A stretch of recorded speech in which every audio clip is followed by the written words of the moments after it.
Caro expressionauta, mais uma edição do programa Duplo Expresso nessa tarde do dia 12 de março de 2020. Boa tarde, bem-vindo, bem-vinda, caro expressionauta. O eco vindo da onde? A vazamento do som do VK, a plataforma russa que garante que nós iremos até o fim. Até o fim. Hoje, inclusive, nós reforçamos aqui a nossa transmissão. Peraí, Vió, abre o seu microfone aí, Vió. Peraí, Vió. Aí não dá, Vió. Peraí. Pelo amor de Deus, peraí. Vazamento de cá e de lá não dá. Nós não entramos no ar de forma nenhuma, ainda mais numa ocasião em que a gente trata de temas sensíveis e teremos, certamente, eu estou falando certamente, não é de suposição, não, é certamente porque há sinais de que há um acompanhamento em tempo real da nossa contra-efetuação assimétrica da guerra híbrida para contra-efetuar a contra-efetuação.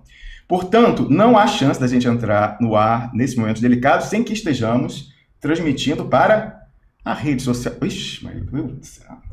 Estava mostrando aqui. A rede social VK, que é a rede social da Gazprom, que é controlada pelo Estado russo, em cujo topo senta quem? Ele mesmo, Vladimir Putin. Então, regra do jogo. Primeiro aviso a fazer para os nossos amigos navegantes.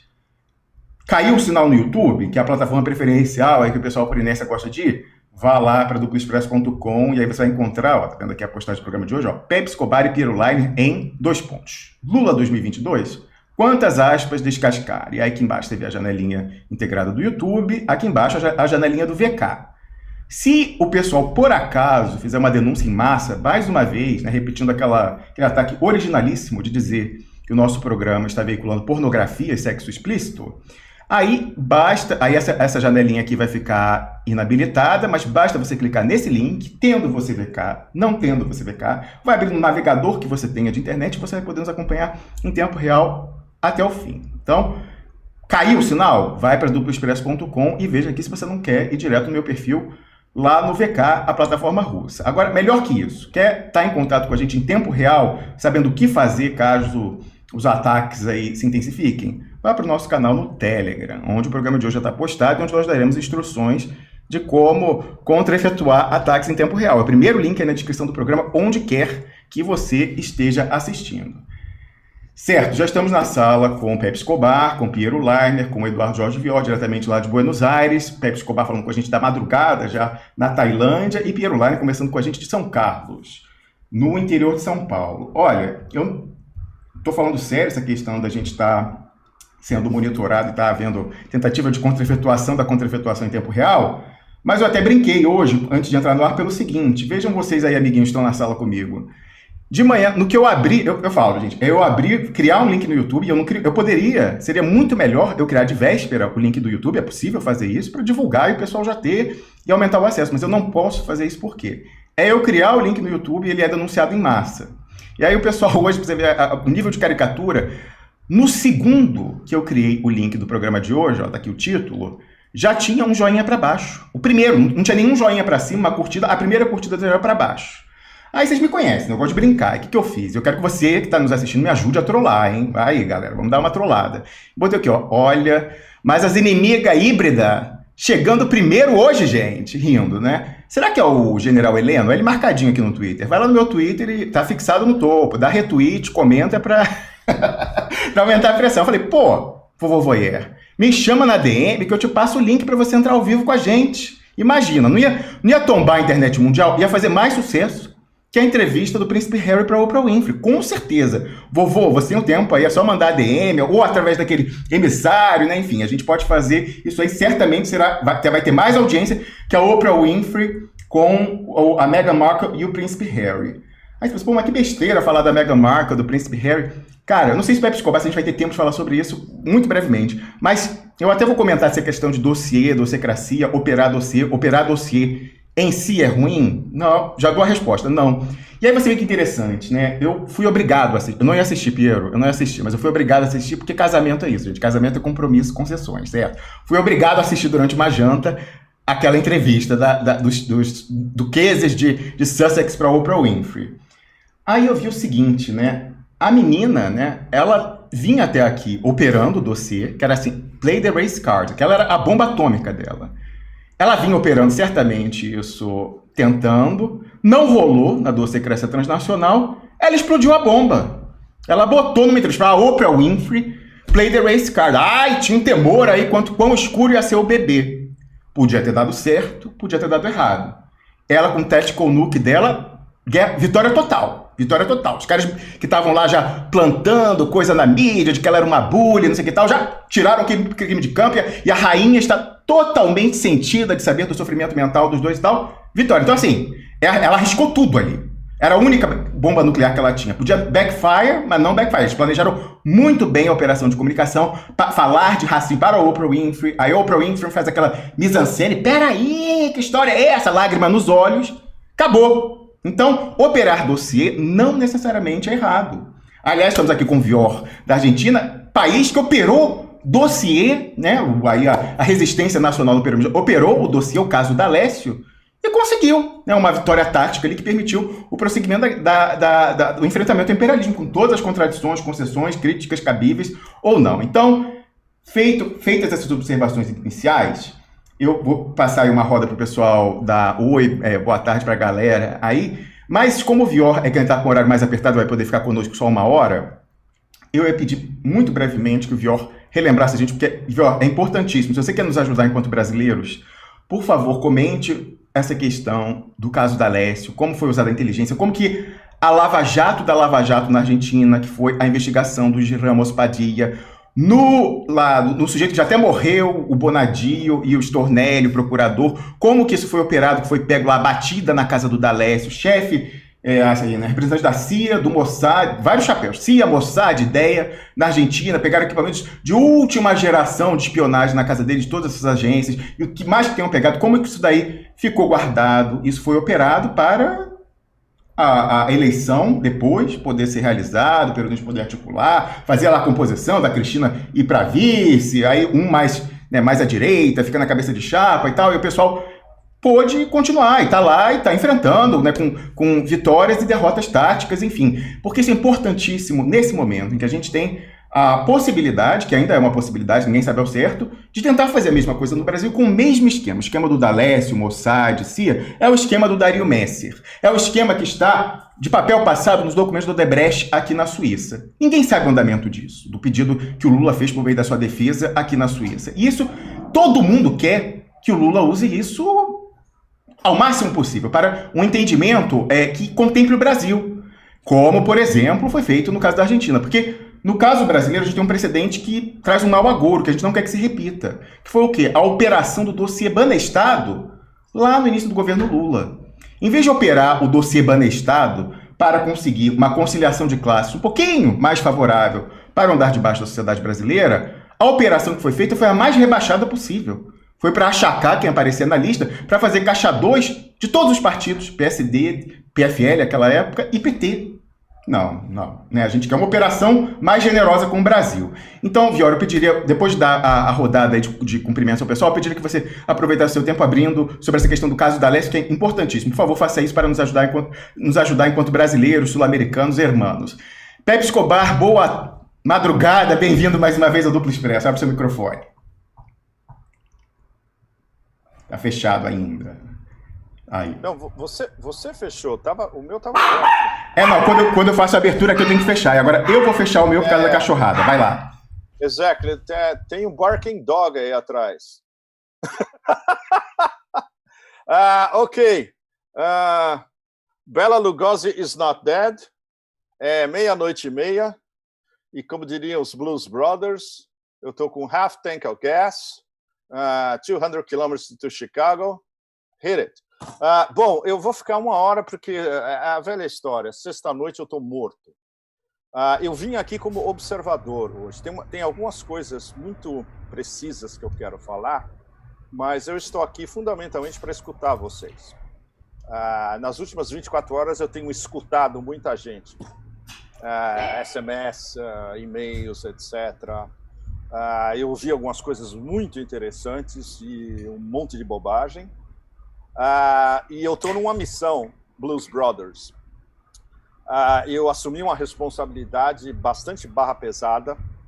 Eles me pediram uma coluna para o Valdai e Moscou para ser lida pelo creme de la creme da inteligência russa sobre o que está acontecendo no Brasil. Então eu tenho uma responsabilidade Eu prometi que eu ia escrever isso segunda, então eu estou desde ontem, vou ouvir vocês hoje, espero conversar com as pessoas no fim de semana, para segunda-feira eu tentar pelo menos montar um painel aproximado dessa demência, e isso vai ser lido por quem conta. Então, isso é muito importante, e o que vocês vão me falar é muito importante. Antes que o Vior fale, eu queria que ele comentasse algo que eu achei extraordinário. Eu acompanhei o Lula em tempo real. Você viu, Vior, que antes daquele proustiano, a gente chama roll call em inglês, a lista, né? A lista de agradecimentos. Você viu os 2 primeiros nomes, né? Fernandes e Bergoglio. Eu fiquei muito impressionado com isso. Eu quero muito saber a sua análise. Muito bem. Piero, claro, você é o mestre. Então, você vai me dar elementos para eu poder passar para os Siloviki e para a inteligência russa o que está realmente rolando. Muito bem. Obrigado a vocês todos. É isso aí. Nosso mestre contra-efetuador da guerra híbrida queria comentar o seguinte: alguém falou que estava com problema no YouTube. Pelo que eu estou vendo, tá lá. Ó, estamos com 1.287 pessoas assistindo nessa abertura aí. Você compartilha, curte esse link, mais de 1.000 curtidas. Se tiver algum problema, a pessoa da retaguarda me avisa aí para eu dar a orientação aqui em tempo real. No meu YouTube aqui tá passando normalíssimo. Perfeito. Fechado o microfone de Pepe Escobar. Vou passar para o Piero lá comentar. Não sei o seguinte, o Pepe já tinha falado para mim assim, olha, não, eu vou lá sexta-feira, mais para ouvir, porque eu tô com essa encomenda de escrever lá pro Valdai Club e tal. Aí o que eu fiz? Para você ver como operação em si não é ruim. Eu operei o fato de a gente ter o rockstar transnacional, internacional, Pepe Escobar aqui. Ele falou, não, eu vou mais para ouvir do que para falar. Mas como o Pepe Escobar perpassa a bolha do Duplo Expresso, vem se resistir. Por exemplo, se eu colocasse lá, Rômulo Maia vai falar sobre Lula 2022. Olha, algumas pessoas que a gente sabe que é a esquerda vai falar, não vejo de jeito nenhum. Mas quando eu coloco Pepe Escobar e Piero Leiner em Lula 2022, quantas aspas a descascar, a gente faz isso. Então eu operei a capacidade, o ecumenismo de Pepe Escobar para poder vencer bolhas. Você vê a importância do que a gente está fazendo aqui. Então você vê que a operação em si, nós não temos restrições, a gente quer operação generosa pela causa. Piero Leiner, boa tarde, bem-vindo mais uma vez ao Duplo Expresso. Aliás, Piero Leiner, que certamente, vou falar aqui, certamente não vai receber aquela intimação que o professor lá da Federal de Pelotas recebeu, dizendo como você ousa criticar o Bolsonaro, por quê? Olha que divulgação isso seria de Piero Leiner, do que ele fala aqui no Duplo Expresso. Então, é impossível, eu ouso dizer que, o vovô me contraria, faça essa divulgação a Piero Leiner, faça aquela mesma notificação dizendo que, olha, vamos investigar administrativamente, você criticar a presidência da República. Seria quase impossível. Isso me lembra aquela lista lá dos detratores, que era a lista de Schindler, na verdade, a divulgação, porque uma das coisas mais importantes na política é você tentar escalar o adversário preferencial. Isso tem tudo a ver com o que a gente vai falar aqui. Piero Leiner, boa tarde. Boa tarde. Salve, Pepe, Vior, Rômulus. Receber intimação, eu acho que não vou mesmo, porque eu tomo cuidado também. Fascinada pelos canais oficiais, não atropelo horários, não uso nada em sala de aula. Vocês podem olhar lá no meu Facebook, eu sequer uso aquele pedaço lá, trabalha na... Só sou eu, cidadão, aqui falando. Como eles dizem em filme americano, aqui é o civil falando para vocês. Mas vamos ouvir eles aí. Maravilha. Vior, o microfone é seu, por favor, conte pra gente. Primeiro responda a pergunta do Pepe Escobar e, na sequência, faça um resumo pra gente, mais uma vez, você trouxe essa informação enquanto isso acontecia, né, no ano retrasado, em 2019, conte pra gente depois sobre como o dossiê foi operado na Argentina para a luta continuar, né? A luta continua, na Argentina continua, no Brasil até aqui, o imperialismo ganhou por WO. Eduardo Jorge Vior, boa tarde, bem-vindo mais uma vez ao Duplo Expresso. Boa tarde, amigos, companheiros. Acho que os acontecimentos actuais, esses sucessos desta semana, mostram de movimentos telúricos na política mundial. Tem 2 ou 3 elementos gerais que eu gostaria de acentuar. Primeiro,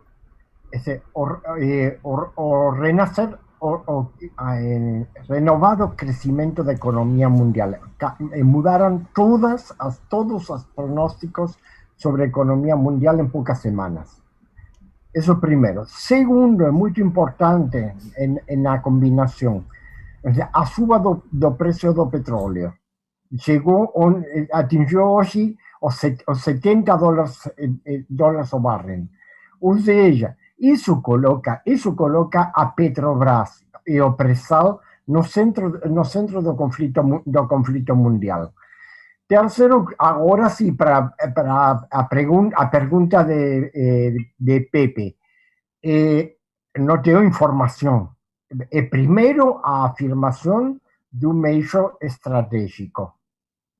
Isso é o primeiro que eu vejo na salutação do Lula para Alberto Fernandes, o reconhecimento pela sua ajuda, pela sua visita ainda em campanha eleitoral, quando todos os assessores estavam falando para o Alberto Fernandes de não ir, porque isso poderia ser utilizado pela direita, não? Mas ele, em 2019, foi para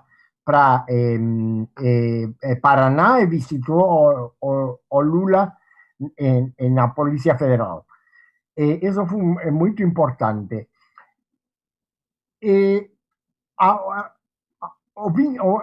O elo com Bergoglio, com o Papa Francisco, eu acho que, de momento, é mais simbólico. Ou seja, o Papa Francisco tem se engajado pela liberdade do Lula naquele momento, isso sim, seguro, mas acho que de momento tem mais a ver com dos eixos da política internacional do Papa Francisco, ou seja, a Organização Mundial dos Movimentos Populares, é decir, que ele já começou no início de seu pontificado, em 2013, a chamada para todos os movimentos populares, sobretudo da América Latina, mas também de outros continentes. Mas, a não esquecer, e isso é muito importante, primeiro, o presidente atual dos Estados Unidos é católico. Esse é um elemento. E segundo, o que eu soube essa semana, os dois cardinais mais importantes da Igreja Católica Americana, enfrentados entre eles, porque um tem apoiado Trump e outro tem apoiado Biden, os dois são muito reconhecidos do Francisco. Claro, o que está fazendo, o Francisco, o que faz? Francisco faz uma política movimentista, sempre. Francisco tem uma mão direita e uma mão esquerda. Ele fica comandando. E vai movimentar a direita se for necessário ou a esquerda. Ele sempre vai ficar trabalhando com duas mãos. Isso é importantíssimo de entender. Bom, esse é o elemento. O que perguntou o Romulus é, por enquanto, para a Argentina, é um capítulo já fechado, como capítulo político, não como capítulo no judiciário. Ou seja, é um processo iniciado desde um tribunal federal na cidade de Dolores, 200 quilômetros ao sul de Buenos Aires, pelo juiz Ramos Padilla, contra um espião que apresentava-se como advogado e como experto em segurança pública, muito ligado, que para outro lado, para muitas pessoas se apresentava como agente da Mossad, muito ligado ao maior fornecedor de equipes de segurança israelenses, o Mario Montoto, e também como marido da ex-ministra de Segurança Patrícia Bullrich, atual presidenta do PRO. Todos eles com fortíssimos elos com Benjamin Netanyahu. Essa facção do sionismo, a facção nacionalista mais de direita. mais além. Só uma observação, quando a gente fala que é o mesmo esquema do Dario Messer, o irmão do Dario Messer é o arrecadador do Benjamin Netanyahu, onde interessa, nos Estados Unidos. E dizem que o Dario Messer é um arrecadador oficioso do esquema, onde também interessa muito, na Tríplice Fronteira, onde brilha à noite o pó branco e as armas. Viu? E também o Gustavo Rivas, que tem sido o chefe da Agência Federal de Inteligência sobre Macri, e tem sido o homem das tarefas sujas para o Macri, ele tem feito toda sua grande carreira internacional desde São Paulo, comprando e vendendo jogadores de futebol. E agora ele está em prisão. Mas não, ele está na sua casa, mas sem poder sair do país, pedindo para o juiz de deixar ele sair, porque a sua esposa brasileira está com a filha em São Paulo, pobrezinho, ele precisa ir para São Paulo. Bom, o juiz Ramos Padilha agora tem subido. Agora foi para a vaga de juiz federal eleitoral na província de Buenos Aires, o distrito mais importante da Argentina. Tudo através do Congresso, mas os juízes, igual do Brasil, na Argentina, vêm confirmados do Senado. E quem é a presidenta do Senado? Cristina Fernández. Ela está fazendo toda uma política de renovação da justiça. E agora estamos com uma pequena crise política dentro do governo, dentro da coligação de governo, porque a ministra da Justiça, que era uma amiga do presidente, amiga e colega de muitos anos, já do tempo do estudo, tem sido muito ineficiente. Não freou nem controlou todas as manobras táticas do inimigo na justiça. Só uma pergunta brevíssima. Essa não é a sua amiga não, né, Piero? A sua é a ministra da Segurança atual, certo? Faz um joinha aí. Tá, ok. A Sabrina Frederic. Perfeito. Você conhece a Sabrina Frederic? Sim, das antigas, colaborações acadêmicas, inclusive eu ia falar, mas já que a gente tem um gancho aqui, é o seguinte... Ô, Vior, para o pessoal... É Marcela Lozardo. Certo. Mas agora só uma observação, Vior, só uma observação. Para o pessoal da Argentina, do peronismo, do governo, você que inclusive é um peronista, amigo do Jorge Tayana, se o pessoal quiser entender um pouco melhor na cúpula do governo que ocorre no Brasil, em vez de tentar o canal Tayana Celso Amorim, eu acho que é mais eficaz o canal Ministra da Defesa, Segurança, Piero Laime. Mas enfim, só uma dica aí. Pode prosseguir, por favor. Vou recomendar, sim. Vou recomendar para os companheiros. Tá, pode ser. Mas o canal Tayana Celso Amorim é só um dos canais. Nós temos também os canais do embaixador Scioli, com todo o esporte profissional brasileiro. Porque ele tem sido esportista profissional nos anos 90, antes de virar político. Não esqueça, ele tem esses contatos. Tem muitos canais. Atualmente os canais estão funcionando. Temos canais militares também. Esses também estão funcionando. Sim, sobretudo pelo lado da cooperação técnica, a cooperação na fabricação de carros, de pança, tudo isso, a fábrica argentina, a fabricações militares argentinas assim, vigora. O acordo argentino-brasileiro de cooperação em matéria de defesa está vigorando, não está morto. Sem muito barulho, mas está vigorando. O que queria acabar, e com isso acabo já. Nesse momento, a gente vive uma pequena crise política pela nomeação do próximo ministro da Justiça.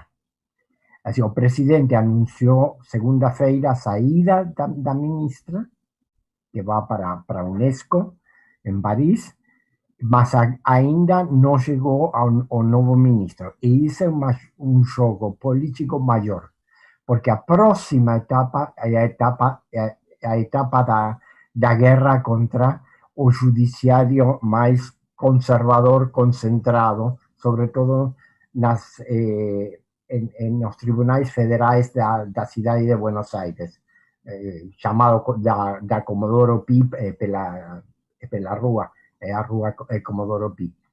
É assim, são oito juízes, dos quais 5 e a Câmara são muito reacionários e diretamente estão em uma manobra golpista. Então, o governo agora deve ver como pode se aproximar disso. Voltando para o internacional, que para mim hoje é o mais importante. Deixo uma pergunta muito importante para o painel. Qual é a composição da dívida brasileira? Quanta dívida é em taxas fixas, quantas em taxas móveis? Porque os observadores estão esperando uma grande suba do dólar e uma grande suba das taxas de juros. Ô, Vior, isso aí eu posso responder que é o seguinte, diferentemente da situação argentina, a grande dívida, o passivo do Brasil é denominado em reais, é a dívida interna, não é externa. Só aí você fala, então beleza, o Brasil imprime a sua própria moeda e a sua dívida é na sua moeda, então se precisar não tem que aumentar juros e pode imprimir para pagar. Não é verdade, porque a gente sabe que o Banco Central brasileiro, mais do que nunca, pertence à finança transnacional. Então, é quase como se fosse de fato dolarizado. Então não tenha dúvida que subir lá fora vai subir dentro também.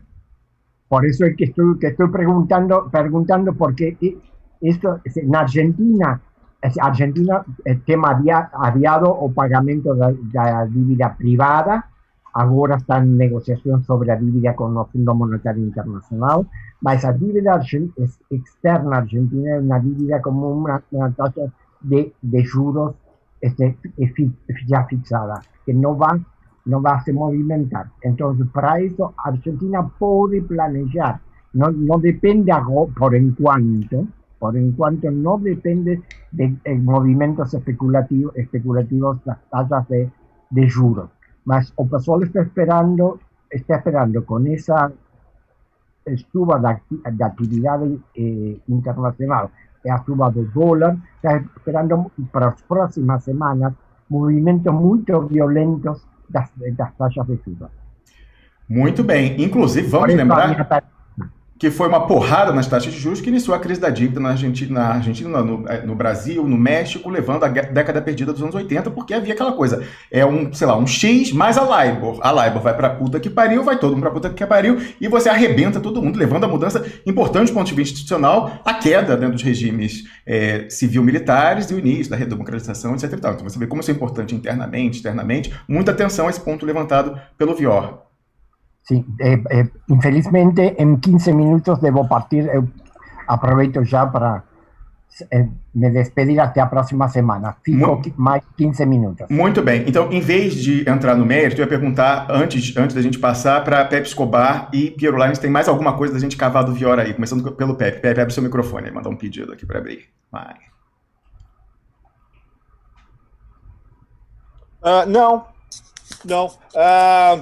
O Vior me mandou um e-mail lindo essa semana comentando a minha coluna sobre o Papa e o Ayatollah Sistani.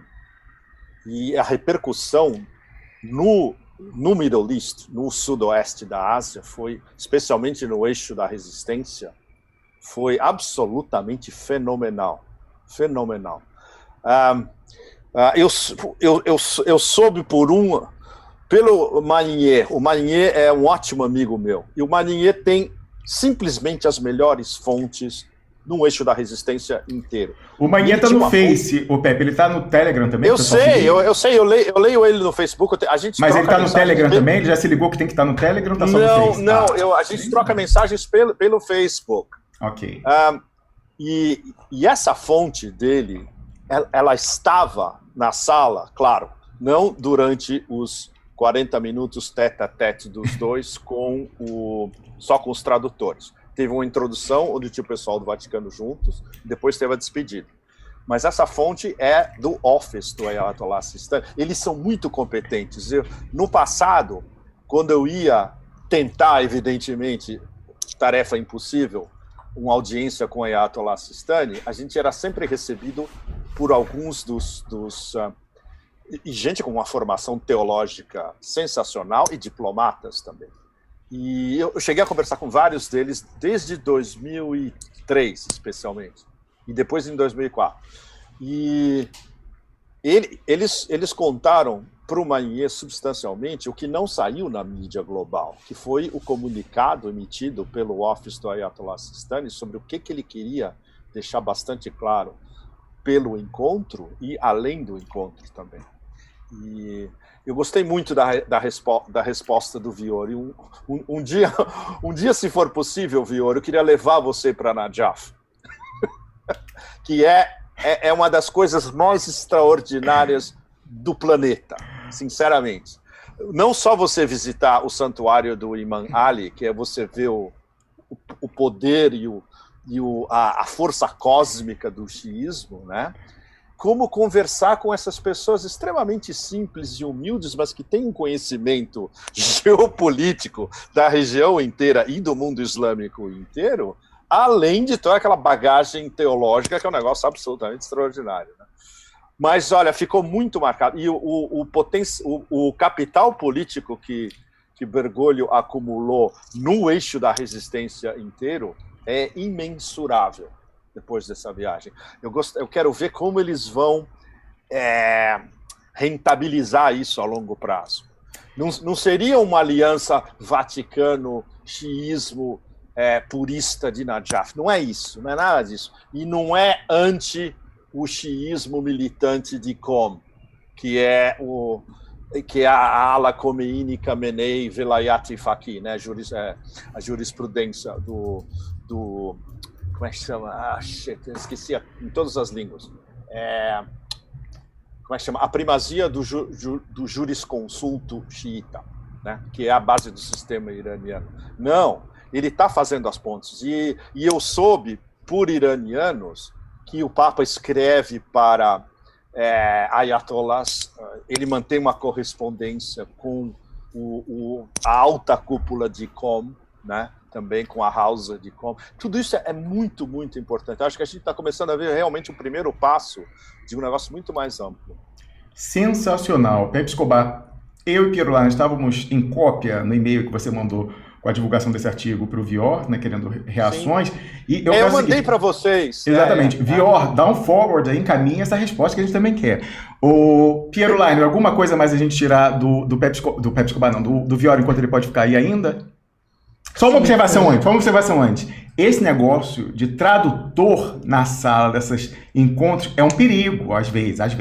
Porque aquela polêmica, o Pepe bombou a história, teve telefonema, não teve telefonema, para Dilma, para o Lula e tal. Nós temos um depoimento, sem constranger muitas pessoas, um depoimento no ar, ao vivo, nesse programa, de um dirigente de um partido da coalizão do governo Dilma, falando o seguinte: olha, vou mandar aqui um off e tal. O negócio é o seguinte, o tradutor entre a ligação do Putin com a Dilma é um amigo meu, e ele falou que ligou e avisou sim, em 2012 ainda, que ia ter e tal. Então, assim, além do Haddad na Piauí, não sei o que e tal, temos aqui ao vivo, um dirigente partidário da coalizão falando o seguinte: olha, o cara amigo falou, teve a ligação sim, ele é uma testemunha. Então, além disso, você vê que essa coisa de tradutor às vezes vaza... Testemunha, ele estava na sala. Traduziu, né? Não sei se é aquela coisa de telefone, fica perto, enfim, traduziu, falando, ô amiga, vai ter a primavera aí e tal. Então, assim, né? Abundam testemunhas, inclusive ao vivo nesse Duplo Expresso.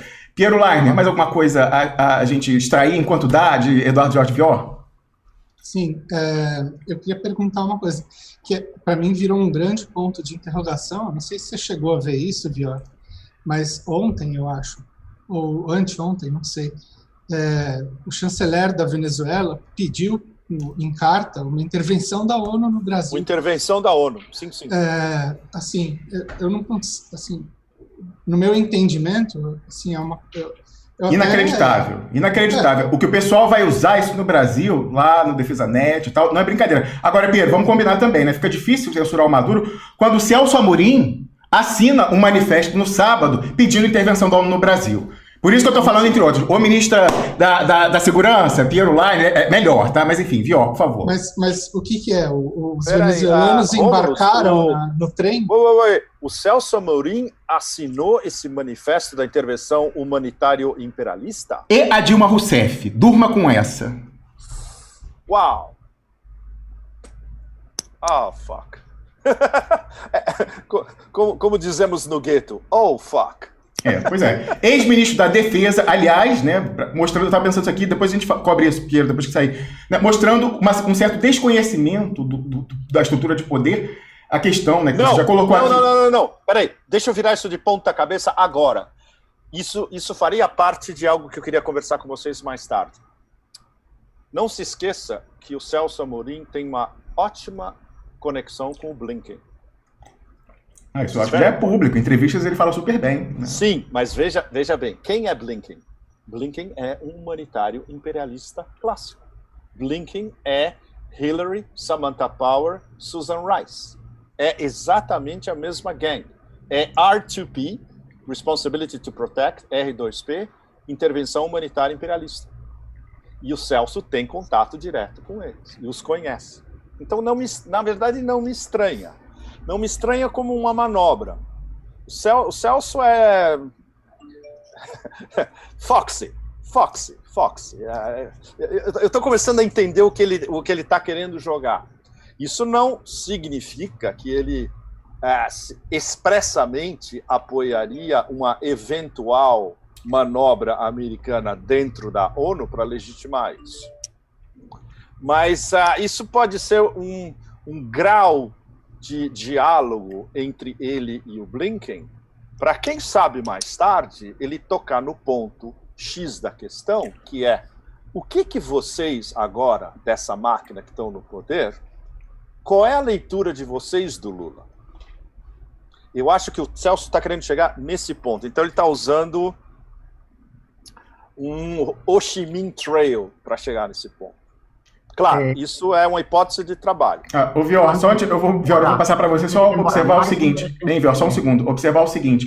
Nessa questão da relação dos militares e tal, que eu brinquei essa história aí de um canal mais eficaz para ter a real do que acontece no Brasil, o Celso Amorim, além de chanceler, foi ministro da Defesa. E, inclusive, em alguma medida, eu já vi em canais que se dedicam principalmente para a militância interna do PT, o Celso Amorim usar esse standing para ser alguém que é uma interlocução com o mundo militar. E eu acho muito importante que o Piero coloca aqui, que enquanto ele foi ministro da Defesa, ele era odiado pelos comandantes, porque, para entender, não é questão pessoal, é a questão institucional e de turf, né? Por que acontece? Pegar um chanceler, alguém do Itamaraty, e colocar como ministro da Defesa é a mesma coisa, mal comparando, que você pegar alguém da Polícia Federal e colocar como Procurador-Geral da República. E isso mostra um desconhecimento, uma ingenuidade do PT, porque, Piero, olha isso, não foi uma vez, foram duas vezes. O Lula, quando entra, coloca José Viegas como ministro da Defesa, também um diplomata, e depois a Dilma coloca o Celso Amorim. Então, primeiro, essa interlocução não existe. Você falou que falavam muito mal dele, o pessoal lá dos militares, enquanto ele era ministro da Defesa. Então, mas aí você vê, talvez essa ficha esteja caindo, quando o PT, muita gente importante no PT, inclusive recentemente aí canais, procuram para saber como abordar a questão militar o Piero Leiner, e não mais alguém que ocupou o Ministério da Defesa. Vior, por favor, responda aí a questão. O Maduro pedindo intervenção no Brasil, pelo amor de Deus. Eu vou ir embora. Sim. Não, tem mais um elemento. Hoje, o nosso ministro de Relações Exteriores, o Felipe Solá, está numa reunião virtual do Atlantic Council sobre o futuro do Mercosul.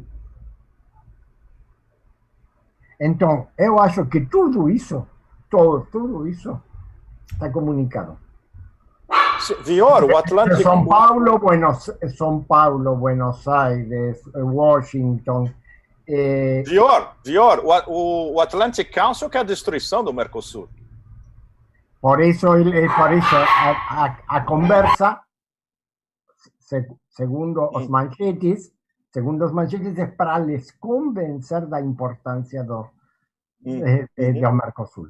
Mas agora, infelizmente, devo ir embora e a gente vai se ver a próxima semana. Grande abraço, companheiro. Maravilha, abraço. Próxima Obrigado, semana. Obrigado, próxima semana, inclusive, em que nós teremos o painel, que seria nessa sexta-feira, sobre o livro do Pepe Escobar, tá? Já contratado para a próxima semana, porque, evidentemente, tivemos que derrubar a grade em virtude da maior psyop do ano no Brasil, até aqui, pelo menos. Vior, valeu, deixa eu tirar você aqui, botar o banner de espera, enquanto tiro o Eduardo Jorge Vior, e eu vou explicando, inclusive, a questão da cachorrada. Por que aconteceu, o Pepe Escobar, você que não estava conosco, o Piero estava.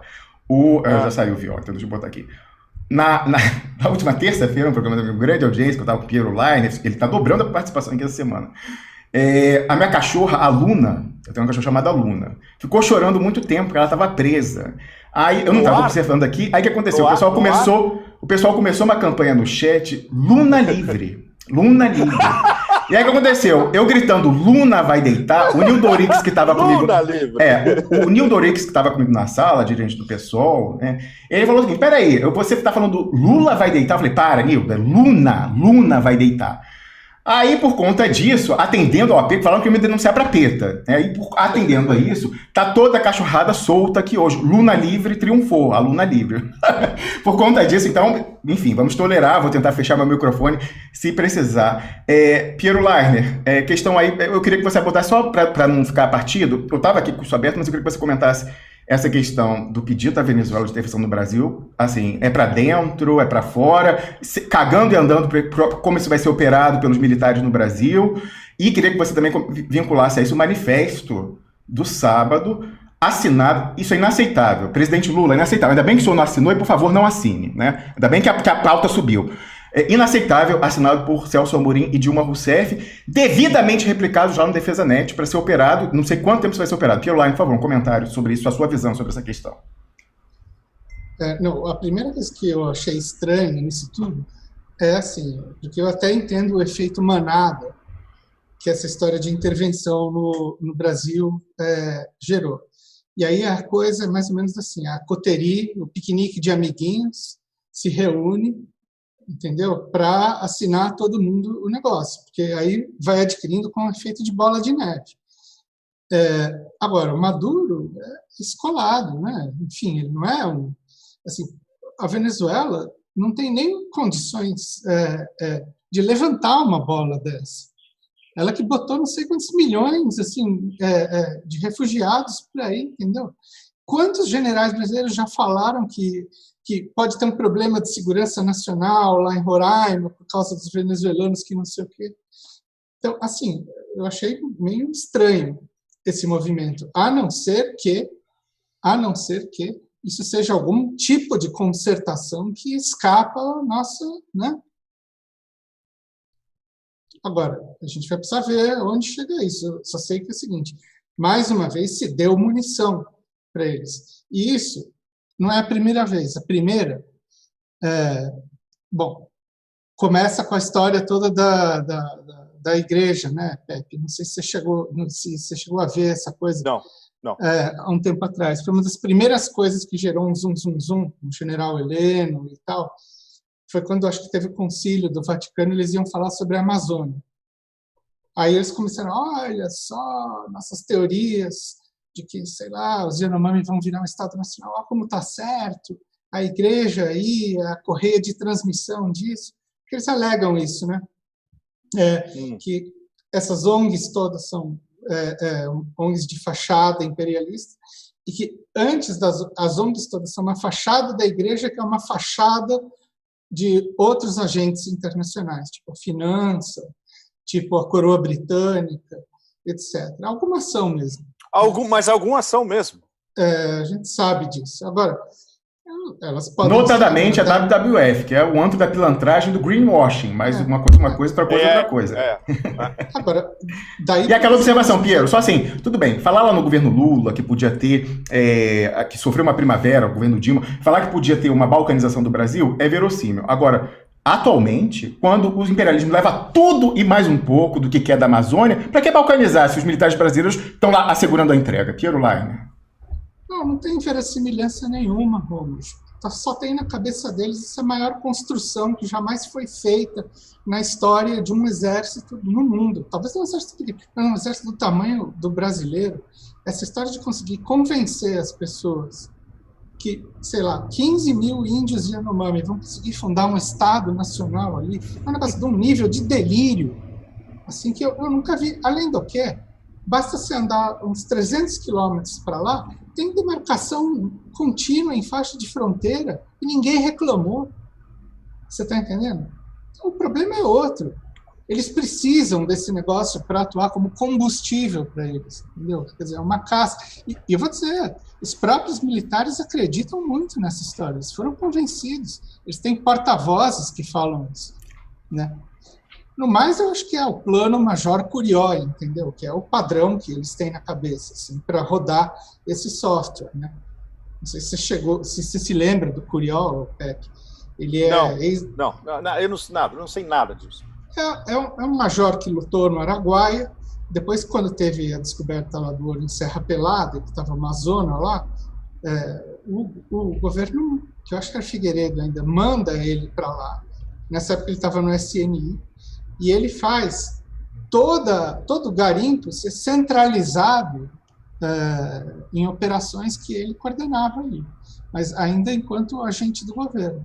Só que logo depois ele foi para a reserva e ele virou literalmente um duplo coronel do Exército e um coronel, um poder local. Se elegeu prefeito, deputado, controla toda a saída de ouro que tem ali, enfim. Eles têm isso como modelo para a Amazônia. Frente de expansão agrária e mineração. Então, assim, não precisa ter... Como, inclusive, Piero, a visita dele, discretíssima, a Helena e Bolsonaro no Palácio do Planalto.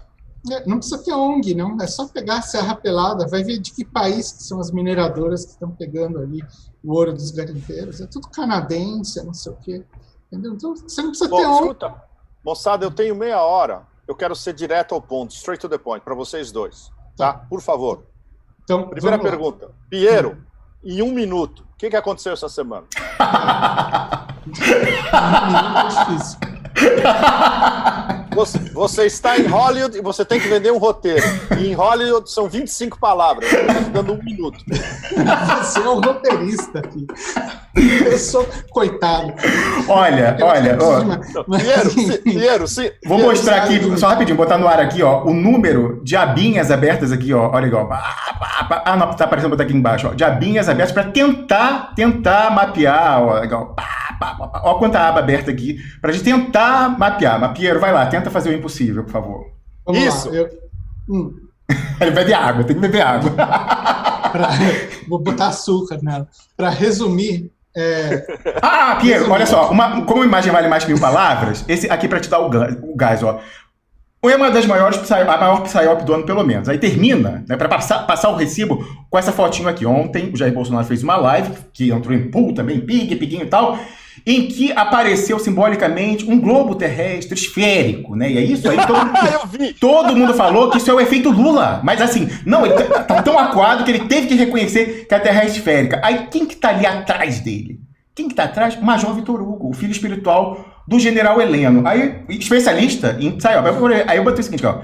Marcando todo mundo, como é o meu jeito. Ajuda a trollar. Vai lá dar retweet aqui, galera. Eu botei, ó. Quer dizer que o filhote do 010101, general Heleno, o também 0101, aí a gente não sabe se vai ser 01 depois também, porque tá em missão infiltrado, o Major Vitor Hugo, atualmente vestindo a carapuça de deputado federal, forças especiais, especialista em psyop, tava lá, girando o globo, junto com o Bolsonaro.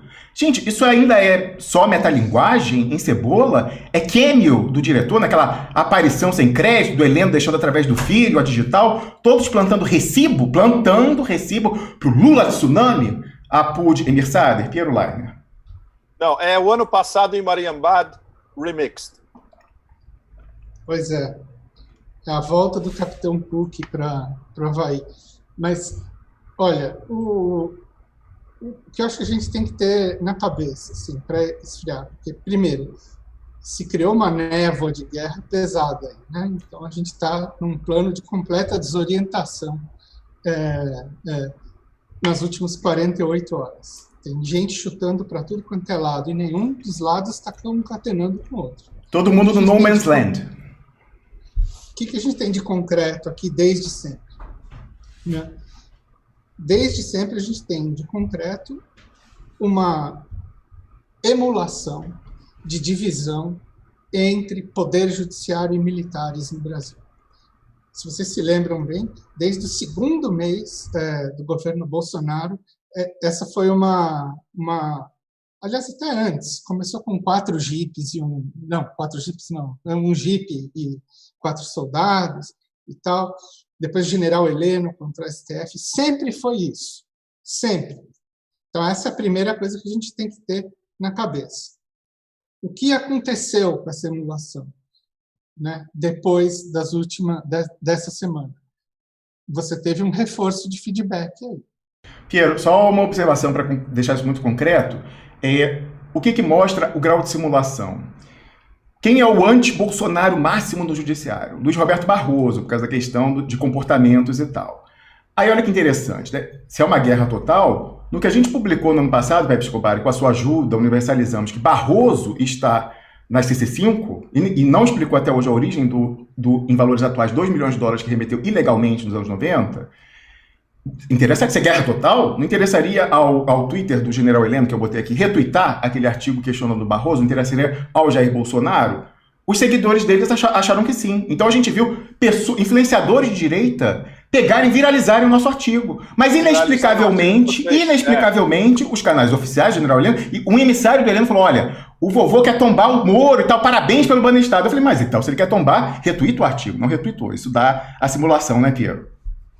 Exatamente. Bom, então, sempre teve isso, né? E aí eles acionam os 300 terroristas lá de Brasília para fazer protesto. Um cara solta rojão em cima do STF. Isso causa enfim, foi o Charlie Hebdo Brasil. Mas, enfim, seja como for. Então a gente parte daí. Aí a gente tem os seguintes eventos que tem que ser considerados. Quer dizer, quando começa a embolar no judiciário de novo essa história de reaver... quer dizer, sempre se falou a história de julgar a suspeição do Moro, isso está desde o ano passado sendo falado, mas o tom do judiciário subiu quando? Depois do livro do Vilas Boas, em que, de repente, todo mundo disse que agora nós vimos que o Exército tem participação na política brasileira e de que ele interferiu no Poder Judiciário. E nós especulamos aqui, Piero, que houve um erro de cálculo, talvez, em como seria repercutido lá aquela história do Vilas Boas de escrever no livro. Então ficou aquela coisa assim, o processo político e o judiciário como operador, em última análise, atende ao que os generais mandam. Precisava desconstruir isso, né, Piero? Inverter os sinais, Sun Tzu. Ou então o livro apareceu na hora certa também, né? Na hora em que as relações entre o judiciário e os militares já estavam sedimentadas de novo, a gente não ouvia nenhum rolo faz um determinado tempo. As revelações do livro reacionam esse processo de cismogênese fake entre judiciário e militares. E eu já vou dizer por que, Pepe Romulus, isso é a minha linha de raciocínio até o fim. Bom, na verdade, eu construí esse hipótese junto com o Romulus durante as últimas 48 horas. Ele vai até poder explicar melhor do que eu. Então, você tem isso como uma perna, a história do tweet, né? E aí, o que aconteceu? O judiciário foi provocado a comentar. E um dos comentários que foi feito foi, inclusive, do próprio Fachin, que julgou... assim, não é uma questão de se perguntar também o que generais estão fazendo lá no STF, como auxiliares da presidência. Quer dizer, precisava do tal do tweet? Não precisava. Então, vamos ver como tudo isso é um jogo de psyop, assim, em escala ultra ampliada, né? Aí, veja bem, o Fachin se manifesta e o Vilas Boas, ele responde. Ele que, segundo os próprios colegas dele de força, estão falando aqui na Folha de São Paulo e tal, o Vilas Boas está incapaz de responder qualquer coisa. Mas isso ele respondeu. Ele respondeu, demorou 3 anos para você perceber, alguma coisa assim, né? Do tipo, então, para que isso, né? Bom, essa é uma perna. A outra perna é a história de que tudo isso do Lula está atrelado, no fim, ao material da operação spoofing, né? Que é o Arara Hacker elevado à 10ª potência. Por que eu estou falando elevado à 10ª potência? Porque os arquivos cresceram quanto que foi? De 700 mega para 7 tera, não foi? É isso? Não existe, 700 giga para 7 tera. Algumas das abinhas que eu estou aqui, se der tempo, são informações velhas, mas interessantes, um novo enfoque mostrando, né, como isso é aquela história de esquentamento, lavagem de grampo. Nunca antes na história desse país, nunca na história da humanidade, teve um esquentamento de grampo clandestino, como nesse caso da Operação Spoofing, Piero Leiner. Exatamente. Então, assim, isso é uma coisa a ser pensada. Por quê? Porque quem deflagrou essa operação foi o Moro. E ele sabia muito bem que quando a Polícia Federal pegasse isso como alguma prova, ela ia estar esquentando a prova. Se ele tivesse deixado quieto, o que poderia ser? Mas ele próprio aciona a coisa. Mas depois, talvez ele não soubesse até onde isso ia, por quê? Porque ele manda destruir. E aí, no que ele manda destruir, a STF fala, não, tá esquentado, tá bom demais, como destruir, o quê? Mas eu acho que ele só manda destruir bem entre aspas, viu, Romulo? Porque ele sabia muito bem que alguém podia atravessar essa ordem. Então, o que eu acho, assim... Né, olha, para dar a concretude de que houve um esquentamento de monitoramento de autoridades, há registro na imprensa de como que o pessoal começou a desconfiar da história do Arara Hacker. O Sérgio Moro liga para ministro do STF e liga para o Rodrigo Maia, então presidente da Câmara, e fala o seguinte, olha, você tá aí também, os caras pegaram o teu Telegram. E bota também, pegaram o Telegram do Lula. Aí eu entrei em contato com o Cristiano Zanin, advogado do Lula, e falei, peraí, todo mundo fala que o Lula mal usa celular, que não tem smartphone, como é que pegou o Telegram do Lula? Aí o Zanin confirmou para mim, eu botei isso no Twitter, o print, falou assim, não, o Lula não tem Telegram, que foi a mesma coisa do Rodrigo Maia, falou, essa história tá esquisita, eu não tenho Telegram, como é que o cara pegou meu Telegram? O quê? Pegaram todo o resto, tudo que tinha no celular do Rodrigo Maia estava aberto, do Lula, de quem quer que seja, e vieram com essa história. O Arara Hacker abriu e tal, então esse é o papel passado de como isso foi um esquentamento de grampos clandestinos, Piero. Mas o que eu supus? Quer dizer, é óbvio que eu não tenho como afirmar isso, mas o meu palpite é que o Moro foi forçado a fazer a operação spoofing para justamente ampliar o capital da dossiêcracia, né? Quer dizer, até ali você tinha um estoque mais ou menos represado de informações que estavam sendo usadas, mas sempre quando você vem com mais coisas, você é mais persuasivo, né? Sim, porque essa questão do esquentamento é importante porque as pessoas entenderem o marco da dossiêcracia transnacional. Uma coisa é o dossiê clandestino, que é usado para inteligência no primeiro momento, e para chantagem clandestina numa segunda. Outra coisa é quando você esquenta isso, entra no processo, e aí passa a poder ser operado publicamente na perna aparente da operação em pinça, lá da abordagem direta. É o judiciário que então fala, é processo, é condenação, como a gente está vendo essa semana aqui. Aí, o que acontece depois disso? Começam aí essas informações para a imprensa, o Gilmar Mendes galvaniza elas para si, e começa a ser o paladino, literalmente, da justiça, falando de todos os absurdos, que onde já se viu, agora temos a prova, sendo que já tinha faz tempo.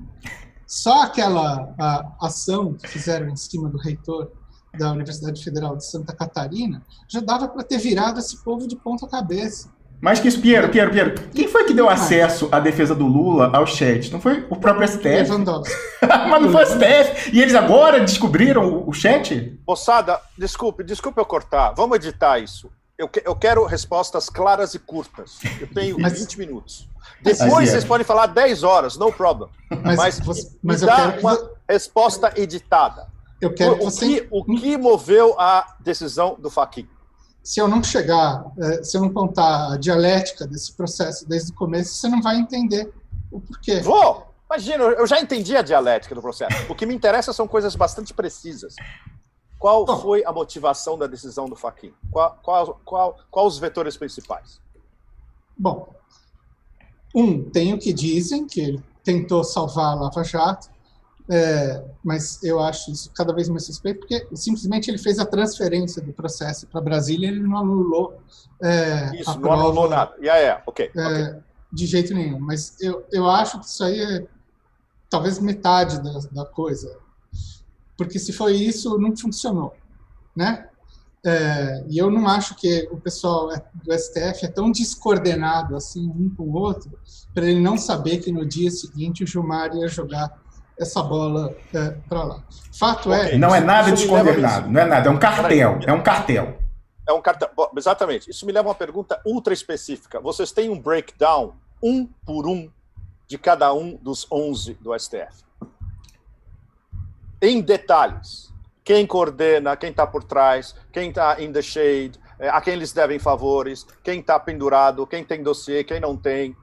Vamos falar disso, depois você assiste no replay, vamos falar disso. Vocês podem falar depois. Isso, então, mas uma assim, resposta curta em síntese, é um cartel, está todo mundo pendurado. E a operação que se faz é em cartel, inclusive com as contradições que o cartel faz. Então, o que acontece? O cartel, você sabe disso, o cartel OPEP é o quê? Você conjuntamente exerce o poder de monopólio. Mas você sempre tem a tentação no cartel, se a teoria econômica explica, da pessoa tentar individualmente passar o cartel para trás, produzir mais petróleo do que a cota e tal. Então você tem essa tensão entre a operação do poder, extraindo o poder de monopólio, mas também um tentando ganhar mais que o outro em cima, em síntese. E todo mundo pendurado, Piero. Mas, enfim, por que eu acho que isso é só uma meia-verdade, a história desse trânsito de Curitiba para Brasília que o Fachin declarou? Porque a gente tem que remeter a esse outro fato.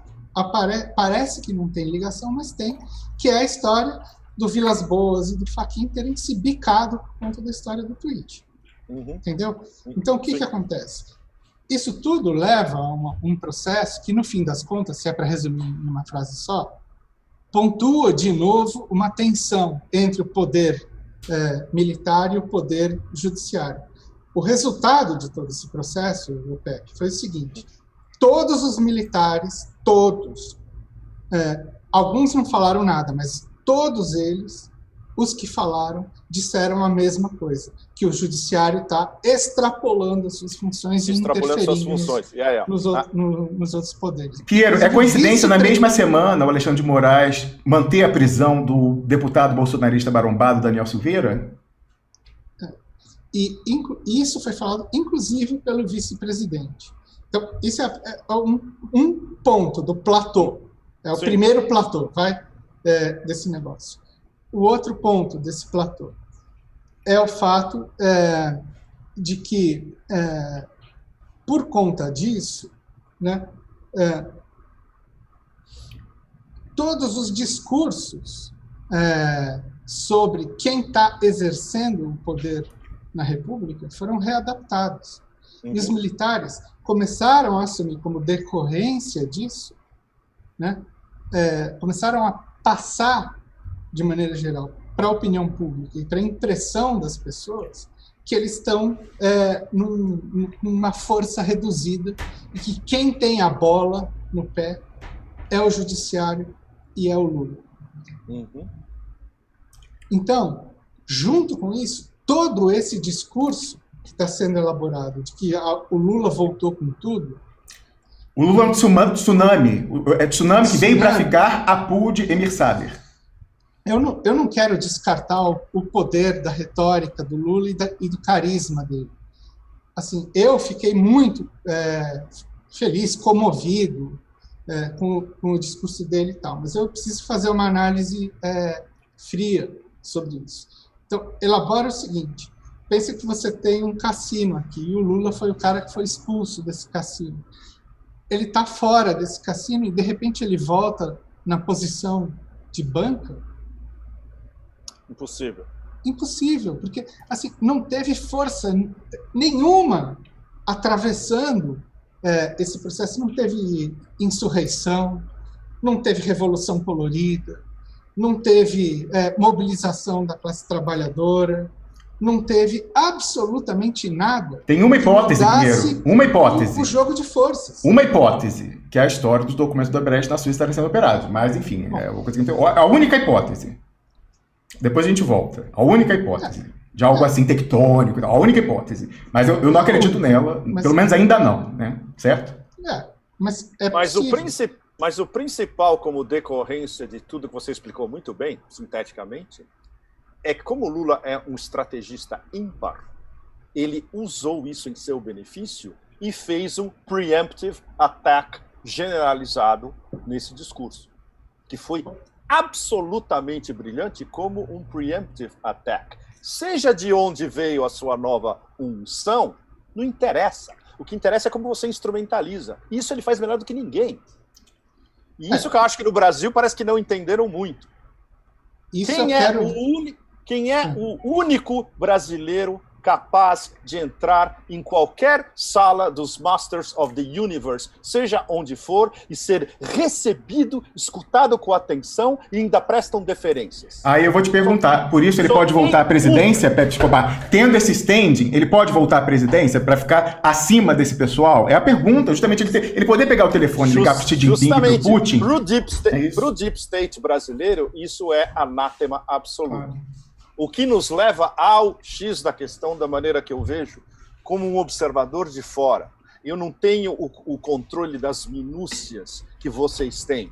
Eu tenho uma visão de uma águia no Pamir. Eu passo lá por cima, eu dou uma olhada e eu tento pegar o big picture, que é o que eu costumo fazer no meu trabalho, na Eurásia, e comparando a Eurásia com os Estados Unidos. Eu acho que... Olha só, Pepe, só uma observação. Diga. No desenrolar desse processo, porque assim, eu acredito também que o Lula, assim, botaram um cara que tem muito poder de fogo. Agora, eu quero ver se na análise desse processo, o Obama, que descreveu ele como um corrupto no livro dele, vai mudar de opinião. Não, quer dizer, eu me enganei. É o ponto onde eu quero chegar, Piero. Ótimo, você levantou. Para. Mas então, e você vai chegar e eu vou te perguntar, antes que você saia, Pepe, é o seguinte. Sim. Pesquisa aí quem está nos vendo o vídeo do Lula comentando depois de uma coletiva, logo depois que tem essa história do My Man, o Lula. Você vê genuinamente como o Obama conseguiu, através de uma falsa lisonja, captar o ego do Lula. Você vê ele falando aquele coisa, imagina, se o Lula está na Bahia, ele é um baiano, se ele está no Morro do Rio, ele é um sambista da Mangueira. Então, o que acontece? Pelo menos até ali... Mais aterrorizador que é até hoje. Não, mas pera, era isso que eu ia perguntar. O que assusta, pelo menos até ali, o Lula era suscetível à falsa lisonja. Aí o que eu estou me perguntando aqui? Será que depois de tudo que aconteceu do Obama colocar no livro que ele era um Tammany Hall, e bilhões, não sei o quê, será que ele desenvolveu anticorpos contra a falsa lisonja? E aí eu te pergunto o seguinte... Né, não parece, porque isso... Uma das frases-chaves não sei se foi... Eu acho que foi durante ou respondendo uma pergunta ou durante o discurso dele. Ele se referiu mais uma vez que o Obama estava a par de que eu queria fazer comércio entre países emergentes bypassing the dollar, passando ao redor do dólar. E o Obama sabia disso. Claro que o Obama sabia disso e claro que foi uma das razões do projeto Obama-Biden de destruição do Brasil. Eu não sei se o presidente Lula fez essa conexão direta ainda. Não me parece. E aí que eu queria te perguntar o seguinte, só você pode responder. Isso é uma surpresa que eu aprendi quando caí nessa encarnação de cronista político. No Brasil, todas as pessoas com quem eu tive contato, não é uma coisa do Lula, todos da política gostam de se cercar de puxa-saco. Isso me surpreendeu. E aí meu companheiro fala isso pra mim o seguinte, porque, eu sou uma pessoa que eu dispenso elogio. Elogio pra mim, a pessoa me elogiar não ganha nada com isso. E aí, administrando o Duplo Expresso, meu companheiro fala assim, as pessoas não são como você tem que elogiar, olha, legal, você fez isso e tal, porque pra mim, me elogiando não faz diferença nenhuma. Agora, essas pessoas da política, isso me surpreendeu, porque eu me projetei nelas, precisam disso. Agora, eu conheço uma liderança... É na política global. Sim, mas eu conheço uma liderança que tem o escravo de César lá atrás, lembra de que és mortal. É assim, tem os puxa-sacos no seu gabinete, mas no próprio gabinete colocava o escravo de César e falava, não, você tá falando não sei o que e tal. Agora, o Lula não tem o escravo de César. Não sei se agora passou a ter, aí eu queria te perguntar o seguinte, Xi Jinping, Vladimir Putin, pessoas dessa, controlam essa tendência a querer os puxa-sacos colocando os escravos de César? Há perspectiva do Lula ter aprendido essa lição? Enfim, não sei. Não, sim e não. Respondendo a sua pergunta, sim e não. Bom, Xi Jinping e Putin... Não, Putin tem uma experiência de poder que é um negócio inimaginável nos tempos modernos, né? E ele sabe exatamente quem está do lado, e ele é impermeável a obuses e mísseis, tanto adulativos ou contra. E o Xi Jinping, ele teve que enfrentar isso dentro do Politburo. Não se esqueça que dentro do Politburo nunca houve uma unanimidade Xi Jinping. Ainda tem resquícios da máfia de Xangai, ainda tem gente que é agente infiltrado do Jiang Zemin. Isso não desapareceu. Ele foi aprendendo no topo. É uma coisa que antes ele não precisava fazer, ele era chefe de partido, governador. Não. No topo ele aprendeu. E agora, tranquilo. E quem ele escolhe são profissionais competentíssimos em si. Por exemplo, a dupla do 2+2 no Alasca semana que vem, que vai ser um negócio extraordinário, e é um kabuki também. E isso eu vou explicar depois, por que é um kabuki. O Yang Jiechi, que é o assessor de segurança nacional, digamos, da China, e o Wang Yi, que é o ministro das Relações Exteriores, nossa, eles são brilhantes em si e já tinham uma carreira antes do Xi. Eles não precisam de uma legitimação do Xi e eles não precisam ficar elogiando o Xi por nada, entende? E as decisões lá em cima são mais ou menos colegiais. O Yang Jiechi tem uma ascendência, inclusive, sobre a estratégia, a geoestratégia do Xi Jinping. E na Rússia, o diálogo, por exemplo, do Putin com o Shoigu, ministro da Defesa, e Lavrov, ministro das Relações Exteriores, é um diálogo de iguais também. É outra história, entende? Não entra puxa-saquismo.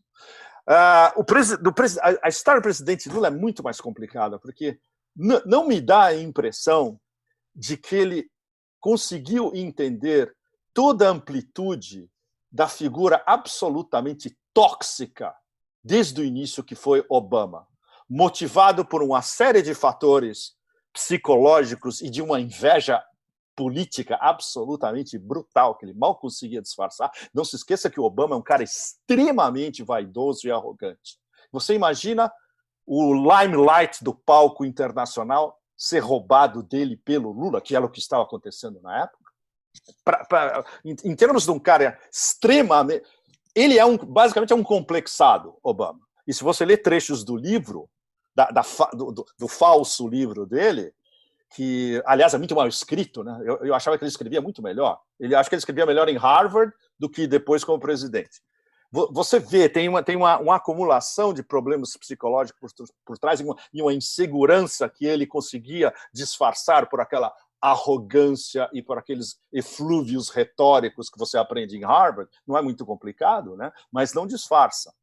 O que eu queria chegar, fundamentalmente, é no andar de cima do andar de cima, que é a visão do Deep State para um eventual retorno do Lula e as diferenças entre os diversos silos em relação ao programa original Obama-Biden, NSA, Departamento de Justiça, que levou a Lava Jato, que levou ao golpe em 2016. Os personagens são os mesmos, mas do campo democrata. Veja bem, Biden, Susan Rice, Samantha Power, que está voltando de uma certa maneira, os neocons infiltrados na máquina Obama-Biden, etc. Não esqueça, nesse cálculo, o número 2 do Southcom, general brasileiro. Não esqueça disso. Exatamente, excelente, Rômulo. É exatamente isso eu estava chegando também. O generalito brasileiro como o número 2 do Southcom, mas aí já é uma outra história. Aí não é mais o sistema Obama-Biden. Aí é Pentágono. Aí é a maioria Obama-Biden no Pentágono, mas tem muitos neocons no Pentágono também. Eles convergem num ponto fundamental, que o Brasil neocolônia é um interesse fundamental para o Deep State americano. Ou seja, do jeito que está agora, está perfeito. O problema é que a figura de proa is not good for business. Eles não podem legitimar alguém como Bolsonaro. Especialmente que o Bolsonaro era ligado à máquina Trump. Então, o que a máquina Obama-Biden ressuscitada precisa? Precisa de um outro condutor da Operação Obama-Biden 1. Então, que tal um Biden Tabajara? Aí é que entra... Peraí, desculpe, só mais um minuto. Vai lá. Aí é que entra a possibilidade bastante real, talvez a médio prazo, de uma ponte do Celso Amorim com o Blinken. Isso é muito interessante, porque o Celso Amorim é um que pode chegar, pegar o telefone ou ir para Washington conversar com o Blinken e falar: o que vocês quereriam de um Lula? Né? Qual é a lista de exigências de vocês? Ou como vocês podem colaborar com a gente? Né? Inclusive em termos internos. Etc. E isso passa por cima dos nossos generalitos que são subordinados aos generalões do Beltway. Então, você vê que tem um jogo de influências e de sistêmico entre o Departamento de Estado, que agora é Obama-Biden 2.0, a máquina Obama-Biden, que está controlando a Casa Branca, e os silos do Pentágono, que estão entre máquina Obama-Biden, entre republicanos e entre neocons declarados. Por isso que a possibilidade de um Lula de volta, as reverberações para o centro do império, mas são absolutamente gigantescas. E o mais interessante, com quem eu conversei até agora, ninguém sabe o que essa nova administração quer em relação ao Brasil. A gente já sabe o que eles querem. Eles já se proclamaram em relação ao Afeganistão, a Síria, ao Donbass, a Rússia, a China vai ser o 2+2 a semana que vem, e a Venezuela. Isso a gente já sabe. Nada. Até agora não teve uma palavra sobre o Brasil. Então, caberia uma das primeiras iniciativas de um Lula de volta à ribalta seria um contato direto com a Casa Branca e o Departamento de Estado. Muito bem. Piero, eu quero ouvir você sobre isso, mas para contextualizar. Pepe, você falou assim, nesse telefonema hipotético do Celso Amorim para o Tony Blinken, o que vocês querem da gente? Você, nessa semana, viralizou, Pepe Escobar, um recorte de uma conversa de alguém, editor de um site com você, em que é colocado quais seriam os termos concretos. Não estou dizendo que isso é a visão do Celso. Até gostaria muito que o Celso Amorim, o Lula e o José Sérgio Gabrielli desautorizassem a interpretação dessa pessoa. Mas a equipe de comunicação do Ciro Gomes usou aquele recorte seu, contraposto a uma entrevista que o Ciro Gomes deu na segunda-feira, quando ele não sabia que a grade ia ser derrubada pelo Fachin depois, em que fala, olha, o Ciro Gomes, se for eleito, vai restatizar o pré-sal e a Petrobras. Olha o que o Lula sugere. O que foi, não volta mais, blá, blá, blá. Então, assim, usaram, né, esse recorte de um sincericídio lá do sujeito diante de você, falando, pô, mas isso não é bom o suficiente, Pepe? Não dá para o pessoal aceitar a volta se for assim? Então você viralizou essa semana pela equipe de comunicação do Ciro Gomes nessa história. Então, dá para a gente imaginar, se é autorizado, eu espero que não, essa interpretação síntese que o sujeito deu, o que estaria nessa conversa. Agora, Piero, explica pra gente, o que você vem batendo aqui há muito tempo, que na sismogênese você tem que descartar os dois polos juntos. Você acabaria o polo Bolsonaro, que sempre teve prazo de validade, se você a gangorra subisse e o Paulo Lula ficasse, ou a solução é o Biden Tabajara? A gente tem elementos aí, Piero, pela história de, olha, a polarização destruindo, o Brasil é maior, que a ideia é o Biden Tabajara. O que é melhor para dialogar com o Biden do que um Biden Tabajara? Piero Leiner. Mas o Lula jamais seria um Biden Tabajara. Jamais. Mas é exatamente isso que o Romulo está falando. Talvez o plano seja justamente esse. Os dois se desgastam mutuamente e dá alternativa para um terceiro termo subir. O que é possível. E qual é o terceiro? Tem algum terceiro termo? Esses caras que têm 2, 3, 5% de opinião pública? O Pepe Escobar, quem era o Emmanuel Macron em 2015? Shit! Claro, ele foi destruído por uma operação do sistema. Ele foi inventado. Não existia Emmanuel Macron. Era o ministro da Fazenda, mas quem quer dizer que ele ia ser candidato e ia ganhar? Quem? Então, o pessoal inventou. Quem era o Collor? Quem era o Collor em 87? Quem era o Collor em 87? A Operação Macron foi extremamente sofisticada porque ele foi inventado pelo Institut Montaigne, que é um instituto atlanticista francês, totalmente atlanticista, infiltrado de americanos para cima e para baixo. E eles inventaram o conceito, eles inventaram o nome do partido, inventaram o programa do partido e inventaram um candidato vindo do nada. Sem dúvida. Isso é possível de acontecer no Brasil em um ano e meio, um pouco mais de um ano e meio. Bolsonaro, não foi isso? Todo mundo achou que era o Alckmin, quer dizer, o pessoal achou que era o Alckmin que ia ser o presidente em 2018. Mas, só para retomar o fio. Okay. O que se criou, então? Ao mesmo tempo, em uma via paralela que é feita cheia de vasos intercomunicantes. A divisão, que é simulada, né?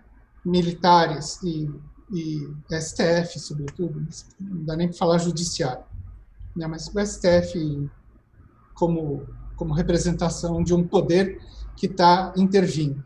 Sendo que, não sei se você se lembra, mas até pouco tempo atrás, a imprensa estava aumentando o tom e botando os militares em telhados de vidro. Então, assim, eles fizeram N operações de mídia, né, de simulação, né, as deception típicas dele. Deception, né, para dizer que eles sempre estão obedecendo, eles não estão na linha de frente, é tudo uma coincidência. Começou até com a história do Pazuello, lá, ministro da Saúde, falando num vídeo para o Bolsonaro, você manda, eu obedeço. Tá? Então, de um lado você tem essa oposição, e aí você tem uma inversão de narrativa. Os militares já não estão mais no protagonismo, agora é o STF. De outro lado, é Lula e Bolsonaro. Então, veja, não tem, assim, foi tão forçado, mas tão forçado, logo depois do Lula, Bolsonaro aparecer com toda a equipe de máscara. De máscara. E depois à noite com o globo terrestre ali. E todo mundo ter viralizado, mostra que atendeu às expectativas. Todo mundo viralizou a história de... como é que era? O efeito Lula. O efeito Lula. Mais dois discursos do Lula e o pessoal está escrevendo o Bolsonaro está escrevendo num tweet: bom dia, amigues. Aí o meu medo, o meu medo é o Lula acreditar. Por isso que eu falava, o meu medo é acreditar. Ele acreditar e falar isso, mesmo, é o efeito, eu sou o rei da cocada preta, agora eu sou eu estava excluído do cassino e agora eu sou meu medo é ele acreditar, sinceramente. Agora, assim, eu não tenho bola de cristal para saber até onde vai até onde vão deixar crescer essa história. Sempre pode entrar um monte de coisa imponderável no meio do caminho, né? Como foi, enfim, a própria pandemia e tal, né? É claro, o que eu consigo ver é o que está sendo produzido desde então. Quer dizer, quais são os fatos estruturais? Que são o quê? Essas oposições simuladas e mais, a síntese delas, que foi, vamos dizer assim, selada no discurso do Lula, que é a ideia de que ele conseguiu finalmente resolver o problema dele dentro da justiça e não fora dela. Não. E aí ele agradeceu os ministros. É verdade. E falou que se não fosse o advogado, que sempre foi isso, que ele sempre teve essa esperança, que a justiça ia reconhecer e que tal. E os advogados dele que escreveram esse livro são taxativos aqui no meio do livro, dizendo que o único jeito de se combater o lawfare é fora do sistema de justiça. Como fez Cristina Kirchner. Claro. Cristina Kirchner. Claro. Então, o que raios aconteceu que agora a justiça resolveu ser justa, assim, de uma hora para outra? Então, foi minha pergunta inicial a você, Piero. Então, assim, qual é a motivação por trás dessa decisão? O que eu acho é que, assim, eu sempre tendo a achar que as ações entre STF e militares são coordenadas. São coordenadas. Tá? E a motivação foi fazer uma reversão de percepção do protagonismo do poder no Brasil. Isso atende a ambas as bolhas. A bolha militar, que toda ela se voltou contra a justiça, toda. Mas é tão ridículo, porque você vê, eles não entenderam sequer a decisão do Fachin como uma decisão que favorecia o Sérgio Moro. Né? Eles já partiram para o ataque e começaram a... E, gente, é o seguinte, assim, eu recebo essas informações. Aí começou a circular nos 200 mil grupos de WhatsApp dos tiozões das forças especiais. E manifestação programada para todos os quartéis do Brasil agora, não sei que dia, agora em março, e não sei o quê. E, enfim, se a gente olhar como fato estrutural, é rigorosamente o mesmo, só que em escala ampliadíssima, do aquele balão de ensaio que se fazia com aqueles 300 malucos ali pedindo intervenção militar no STF, depois a discussão do artigo 142, depois aparecem aqueles juristas de plantão, né? Juristas, entre aspas, tipo Ives Gandhi, não sei. Mas, Piero, no big picture, na prática, no big picture, em termos de realpolitik, facts on the ground, que é o que a gente lida em geopolítica o tempo todo, o Lula deu a volta nessa história toda e lançou a bomba de fragmentação dele. Ele não lançou uma candidatura, ele lançou um novo diálogo e uma nova narrativa. E ele tem capacidade de criar e dirigir essa nova narrativa. É o que a gente vai ver a partir dos próximos dias. Espero que sim, mas eu não Por exemplo, estratégia, se ele tivesse um cardeal Mazarino atrás dele, um Maquiavel ou um Metternich, o negócio era sair na rua, pelo Brasil inteiro. Lula mas on the road. Não tem como. Olha a situação da pandemia.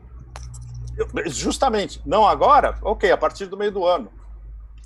É isso. Na hora que ele começar a fazer isso, ele regimenta o país inteiro. Ô Pepe, olha só, você tinha falado dessa coisa, né, que ele usou a oportunidade que deu e lançou o Preemptive Strike. Ninguém tem dúvida, se a gente aceita que a análise que a gente vem fazendo do Expresso e Piero, que os caras querem operá-lo. Mas é aquela relação dialética que você está sendo operado, tenta operar também, e pegar o limão e fazer uma limonada. Claro. Mas qual que é a questão? Até onde ele quer operar? Qual é o objetivo, primeiro? E se a tática para chegar a esse objetivo estratégico é a correta. Então, o que poderia ser uma coisa sensacional para ter essa reversão? Os documentos do Odebrecht na Suíça. A gente sabe como é que está isso? Não sabe. Agora a gente tem um proxy que o Piero Leiner anotou no programa aqui terça-feira. Mas o Zanin não disse que eles iam conseguir os documentos? Bom, mas isso aí desde que eu dei o ultimato aqui, desde que eu dei o ultimato. Faz tempo. E aí requentou nesse ano, lá no Jamil Chad e tal, e ninguém sabe a quantas anda essa. Você já viu o Lula, numa das N entrevistas, até nesse discurso, falar documentos do Odebrecht na Suíça? Só falar assim, documentos do Odebrecht. Eu vi o Gilmar Mendes falar na sessão do negócio lá da Lava Jato no Rio. Agora, nunca vi o Lula soltar a palavra-chave documentos do Odebrecht na Suíça. Nunca vi. Inclusive, para surgir, eu tive que dar um ultimato aqui, que eu ia soltar meus ICBM de cá. Foi assim que aconteceu.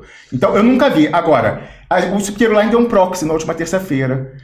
Fora o ICBM da bomba nuclear, tem um tactical nukezinho na mão do Lula, sabidamente. Ele que recebeu o chat, tem a prova de que o José Eduardo Cardoso, da Dilma, é o traidor no PT, que o pessoal esquentou e não dá o nome. E a prova da traição ali no chat, da colaboração dele com a Lava Jato. Nem isso entra. Pelo contrário, o José Eduardo Cardoso foi dar entrevista na CNN Brasil sobre como fica agora o Lula e o PT. Então, assim, pra gente saber se o Lula é capaz de tensionar pra fazer o jogo de cachorro grande que a Cristina Kirchner deu, pelo menos ele já tinha que ter explodido esse tactical nuke na cabeça do José Eduardo Cardoso. Não vimos sequer isso, né? Então... Mas não se esqueça, ele pode estar guardando para o momento certo. Não o subestime estrategicamente a longo prazo. Mas ele já é soltado como fofoca no PT. A fofoca no PT rola, né, Piero? A fofoca no PT. Mas a exposição, não.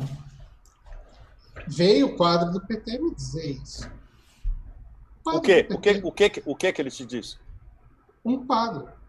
Sim, mas o que ele te disse? Que o José Eduardo Cardoso é um problema a ser enfrentado. Mas ver. Então pelo menos tem uma discussão dentro do partido séria a respeito. Não sei. Mas aí eu vou te mostrar as contradições, o que é o petismo, as contradições. Você sabe quem que é o advogado do Lulinha, no lawfare? O sócio do Cardoso, o mini dele, Marco Aurélio Carvalho, é o advogado do Lulinha. Aí como é que você fala? O presidente sabe, tem o batom na cueca do Cardoso alimentando a Lava Jato contra ele, e o mini é sempre acendendo uma vela para Deus e para o diabo, sempre. Queridos, desculpe, eu vou ter que ir. Muito obrigado pelo que vocês me esclareceram. E algo vai entrar na nossa interna para o Valdai. Mas ainda falta... É complicado, eu estou tentando armar um... Depois você vê no replay, tô com minhas abas aqui para explorar Piero Leiner. Estou com minhas abas aqui. Pois é, e tem que ser direto e conciso em linguagem de inteligência, ou seja, não é mole.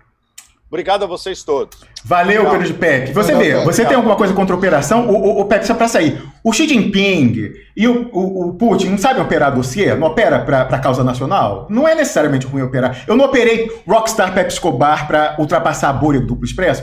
Operar em si não é ruim, certo, Pepe Escobar? Da Rússia e na China é diferente, Romulo. Por exemplo, esses dossiês na China são operados em segredo. Aí, um dia, você vê a manchete que o diretor de uma grande empresa está sendo julgado e, na semana seguinte, ele é executado. Jack Ma? É outra história. E na Rússia, a gente muitas vezes nem fica sabendo.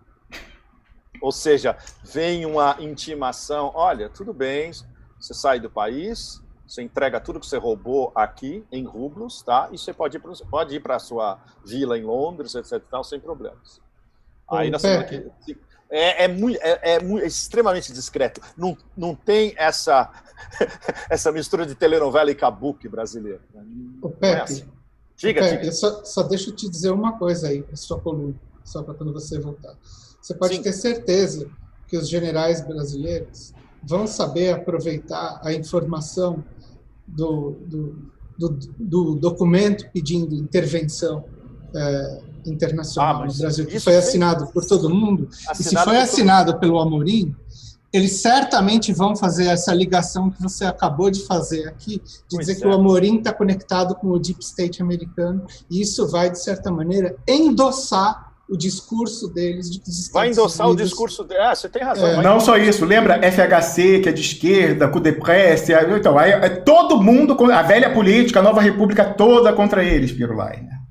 Exatamente. Então, você pode ter certeza que eles vão usar a informação, e a gente já sabe disso, que a gente já percebe os terceirizados dos militares que estão falando por aí, denunciando que existe uma armação dentro do petismo junto com esses setores do Deep State democrata aí para articular uma ameaça à nossa soberania nacional.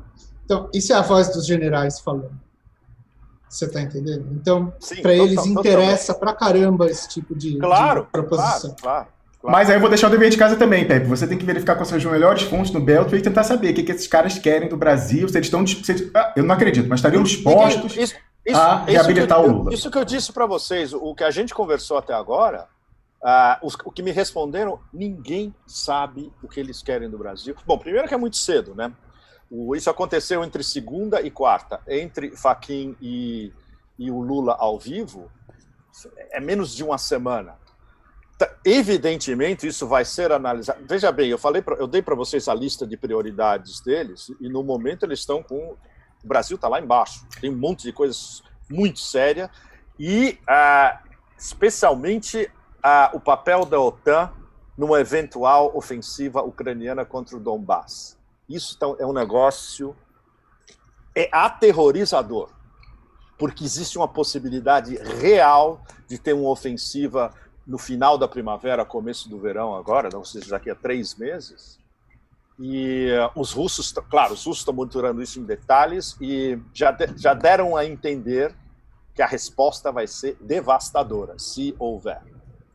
Mas existem dementes suficientes dentro dessa estrutura da OTAN capazes de levar a provocação além da linha vermelha traçada pelos russos. Então, isso é o principal. E, claro, o kabuki da semana que vem, o 2+2 no Alasca, que é a relação com a China. Só dando um gostinho do kabuki, você sabe o que o Tony Blinken fazia antes de voltar pela porta giratória a ser secretário de Estado, né? Ele é um dos partners da WestZec Advisors.